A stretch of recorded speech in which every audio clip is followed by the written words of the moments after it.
Rajma masala rich in protein and fibre weight loss friendly கூட எப்படி பண்ணுறதுங்கிறது பார்க்கலாம்.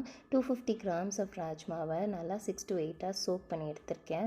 அதுக்கப்புறமா குக்கரில் தண்ணி சேர்த்துட்டு உப்பு சேர்த்து நல்லா 7 to 8 விசிலுக்கு மேலேயே கொலைய வச்சு எடுத்துக்கோங்க. கடாயில் எண்ணெய் சேர்த்ததுக்கப்புறமா ஹோல் ஸ்பைசஸ் பட்டை, கிராம்பு, ஏலக்காய், பிரிஞ்சி இலை எல்லாம் சேர்த்ததுக்கப்புறம் 2 மீடியம் சைஸ் ஆனியன் சாப் பண்ணி எடுத்துக்கோங்க. அது நல்லா கோல்டன் ப்ரௌன் வந்ததுக்கப்புறமா 2 டீஸ்பூன் அளவுக்கு இஞ்சி பூண்டு பேஸ்ட் ஆட் பண்ணிக்கோங்க.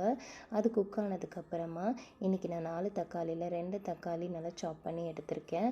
அதுக்கப்புறமா 2 தக்காளி மிக்ஸி ஜாரில் ஆட் பண்ணி அதையும் இதில் சேர்த்துருக்கேன் கிரேவி கன்சிஸ்டன்சிக்காக.